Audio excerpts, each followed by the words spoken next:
Kia ora everybody. So Jung here with some tips for those of us, that are in small businesses, largely going from a one-man band. We might have a couple of contractors or part-timers, what have you, but we're largely going from a starting out business and trying to take our business into that next level.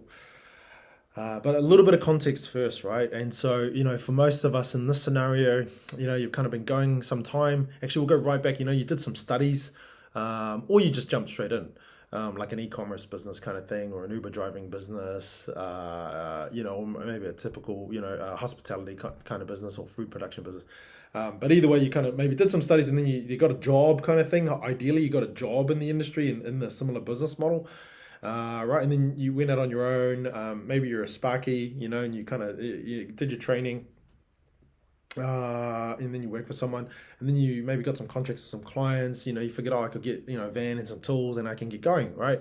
If you're a product-based business, you thought, hey, I could kind of ship that in and kind of do something to it, add some value to it, and then kind of ship it out, right? Obviously there's some marketing involved for an e-com or a products based business. But if you're a production, food production, whatever, obviously that's a little bit simpler. You kind of say, hey, I can make this thing, I can do some marketing, and then I can ship this out kind of thing. But you've been going for some time. And now, again, you might have a few part-timers or volunteers even, or contractors, what have you, and we're ready to go.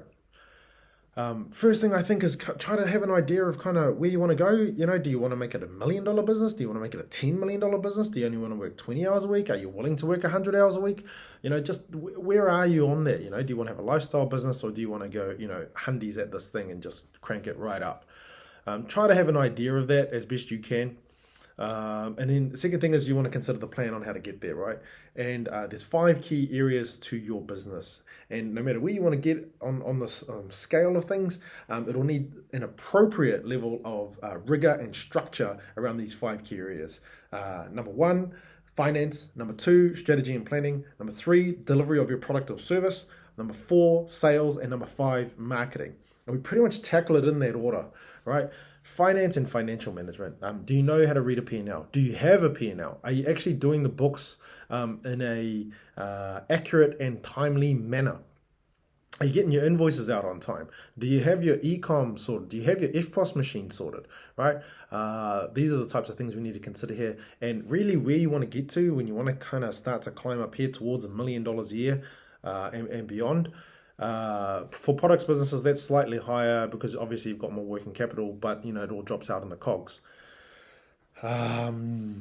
You really want to head towards a cash flow forecast, right? It'll help you plan for tax, right? You got provisional kicking in at 2.5 years. It'll help you plan when you can hire people, when you can invest in more marketing, etc. Buy more gear, buy more equipment, etc. Inject more working capital. Strategic planning. This is something you need to be doing every month at minimum, right? If not constantly.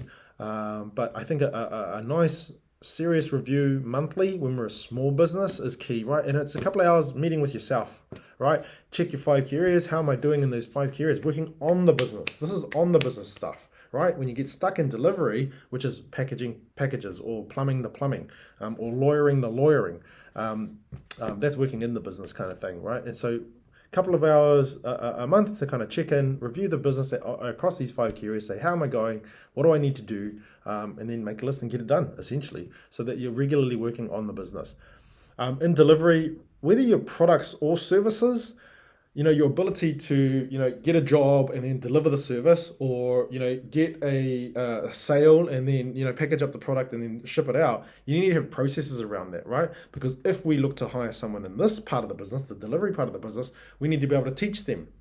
I mean, I'm not saying you need these big, 50-page, documented processes or standard operating procedures or anything like that, right? It can be actually quite simple, but you need to have some kind of template. It might just be some bullet points on some papers, right? Obviously, you can have Google spreadsheets or Trellos or Mondays and all these project management softwares, etc. But whatever works for you and your business, but have an idea of that anyway, so that one, you can teach people, but also you can deliver a consistent outcome to your clients, because the best marketing, as we all know, is word of mouth and referral marketing, and largely that is stimulated by doing a kick-ass job, right, or delivering a kick-ass product. Number 4, sales. We need to have some kind of process around here. Again, if we're kind of small, you might be cranking out Anywhere between, ideally, $50,000 personal income out of the business, and that might come from $100 or maybe $150,000 gross revenue or gross sales. But if you're up around the 500, then I think you would have 500,000 gross revenue. You would have some more of a sophisticated sales process, I imagine, right? And that might be quoting or invoicing, or you might be selling big machinery or massive ticket items, $10, $50, $100,000 items. But it might take you 3 to 6 months to sell that thing. And then you have a couple of team members around that if you're rolling, 500,000 gross revenue, I imagine, unless your GP was very low. But anyways, some kind of sales process, right? And again, what that ensures is as you get busier, as you grow your business, that you have processes to fall back on, right?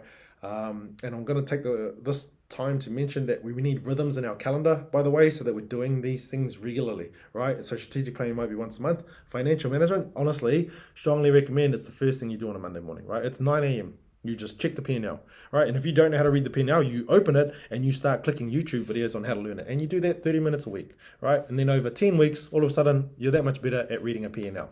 And you need to read a P&L effectively if you're going to run and grow a strong, small business. Once we've got some processes and systems and probably starting to get some people in these areas, that's when we can really start to crank up our marketing, right? But again, first thing around marketing is doing a kick-ass job, because that's what stimulates word of mouth and referrals, right? And then actively starting to ask for word of mouth and referrals, maybe having a referral program for those customers and clients that do refer people, right? So much you can do in there. You don't need to start a Facebook page or an Instagram straight away and start posting 10 times a day. Because after that, I would probably talk to your existing clients, right? Is there an upsell or a cross-sell? And then the third channel I'd go to is strategic partnerships, right? Yes, we do need to have an online presence. All I'm saying is you don't need to overly invest in active marketing and advertising and digital marketing straight off the bat, right? If we're kind of tidy, we're doing a kick-ass job to feed a small business, up $100, $200, $300, $400, maybe even $500,000. We don't need essentially or necessarily a lot of digital marketing straight off the bat. So those are some tips for you, those of you that are kind of really, really small or just started out and looking to go.